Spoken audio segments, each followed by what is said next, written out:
Price the lord. ದೇವರ ಅತಿ ಮಧುರವಾದಂಥ ನಾಮಕ್ಕೆ ಸ್ತೋತ್ರ ಉಂಟಾಗಲಿ. ನಮ್ಮ ದೇವರು ಒಳ್ಳೆಯವರು, ಒಳ್ಳೆಯದನ್ನೇ ಮಾಡುವವರಿದ್ದಾರೆ ಪ್ರಿಯರೇ. ದೇವರು ಮಾಡಿರುವಂತಹ ಉಪಕಾರವನ್ನ ನಾವು ಎಂದಿಗೂ ಕೂಡ ಮರೆಯಬಾರದು. ನಿಮ್ಮೆಲ್ಲರಿಗೂ ಯೇಸು ಕ್ರಿಸ್ತನ ನಾಮದಲ್ಲಿ ನಾನು ವಂದಿಸುವವಳಾಗಿದ್ದೇನೆ. ಬನ್ನಿ ಹಾಗಾದ್ರೆ ಈ ದಿನದ ದೇವರ ವಾಕ್ಯವನ್ನು ನಾವು ಧ್ಯಾನಿಸೋಣ.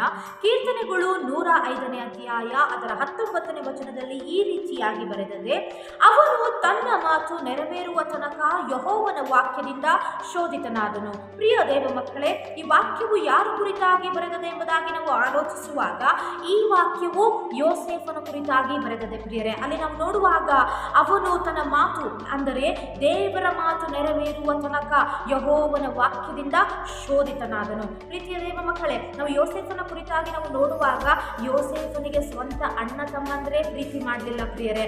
ಆತನಿಗೆ ಏನ್ ಮಾಡಿದ್ರು, ಗುಂಡಿಗೆ ತಳ್ಳಿ ಬಿಟ್ರು ಮತ್ತು ಬೇರೆಯವರಿಗೆ ಕೊಟ್ಟು ಆತನಿಗೆ ಏನ್ ಮಾಡಿದ್ರು, ಮಾರಿಬಿಡುವುದನ್ನ ನಾವು ನೋಡ್ತೇವೆ. ಆದರೂ ಕೂಡ ಯೋಸೇಫನು ಅಂಥ ಕೆಟ್ಟ ಪರಿಸ್ಥಿತಿಯಲ್ಲಿದ್ದರೂ ಕೂಡ ದೇವರ ಮೇಲೆ ಗುಣಗುಟ್ಟಲಿಲ್ಲ, ದೇವರ ಮೇಲೆ ಬೇಸರಗೊಳ್ಳಲಿಲ್ಲ.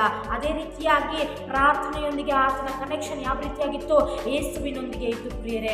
ಆಗ ಕೊನೆಯದಾಗಿ ನಾವು ಯೋಸೇಫನು ರಾಜನಾಗುವುದನ್ನ ನಾವು ನೋಡ್ತೇವೆ. ಅದೇ ರೀತಿಯಾಗಿ ಇವತ್ತು ನಿಮ್ಮ ಜೀವಿತದಲ್ಲಿ ನೀವು ನಂಬಿರುವಂತ ಮನುಷ್ಯರು ನಿಮ್ಮನ್ನ ಕೈ ಬಿಟ್ಟರು ಕೂಡ, ನಿಮ್ಮ ಸಂಬಂಧಿಕರು ನಿಮ್ಮನ್ನ ದೂರ ತಳ್ಳಿದ್ರು ಕೂಡ, ನೀವು ಇರುವಂತ ಹಾದು ಹೋಗುವಂತ ಪರಿಸ್ಥಿತಿಗಳು ಕೆಟ್ಟದ್ದಾಗಿದ್ರು ಕೂಡ ದೇವರ ಮೇಲೆ ಗುಣಗುಟ್ಟಬೇಡಿರಿ. ನಿಮ್ಮ ಕನೆಕ್ಷನ್ ಯಾವ ರೀತಿಯಾಗಿರಬೇಕು, ಪ್ರಾರ್ಥನೆಯ ಮುಖಾಂತರವಾಗಿ ದೇವರೊಂದಿಗೆ ನಿಮ್ಮ ಕನೆಕ್ಷನ್ ಇರುವಾಗ, ನೀವು ಬೇಸರಗೊಳ್ಳದಂತೆ ನೀವು ಪ್ರಾರ್ಥಿಸುವಾಗ ನಿಮಗೋಸ್ಕರವಾಗಿ ದೇವರು ಒಂದು ಸ್ಥಾನವನ್ನ ಸಿದ್ಧ ಮಾಡಲಿಕ್ಕೆ ಹೋಗ್ತಾ ಇದ್ದಾನೆ ಪ್ರಿಯರೇ. ಯಾವ ರೀತಿಯಾಗಿ ಯೋಸೇಫನಿಗೆ ಒಂದು ಸ್ಥಾನ ಆಲ್ರೆಡಿ ಸಿದ್ಧವಾಗಿತ್ತು, ಅದೇ ರೀತಿಯಾಗಿ ನಿಮ್ಮ ಜೀವಿತದಲ್ಲೂ ಕೂಡ ಇಂಥ ಕೆಟ್ಟ ಪರಿಸ್ಥಿತಿಯಲ್ಲಿ ನೀವು ಹಾದು ಹೋಗುವಾಗ ನೀವು ಬೇಸರಗೊಳ್ಳದೆ, ನೀವು ದೇವರ ಮೇಲೆ ಗುಣಗುಟ್ಟದಂತೆ ನೀವು ಪ್ರಾರ್ಥಿಸುವಾಗ, ನೀವು ನಂಬಿಕೆಯಿಂದ ಇರುವಾಗ ದೇವರು ಯೋಸೇಫನ ಜೀವಿತದಲ್ಲಿ ಇಟ್ಟಂತ ಒಂದು ಬಹುಮಾನವನ್ನ ಅದೇ ರೀತಿಯಾಗಿ ನಿಮ್ಮ ಜೀವಿತದಲ್ಲೂ ದೇವರು ಒಂದು ವಿಶೇಷವಾದಂತ ಬಹುಮಾನವನ್ನ ಇಡ್ಲಿಕ್ಕೆ ಹೋಗ್ತಾ ಇದ್ದಾನೆ ಪ್ರಿಯರೇ. ಅದಕ್ಕೋಸ್ಕರವಾಗಿ ಧೈರ್ಯಗೆಡಬೇಡಿರಿ, ದೇವರ ಮೇಲೆ ಗುಣಗುಟ್ಟಬೇಡಿರಿ.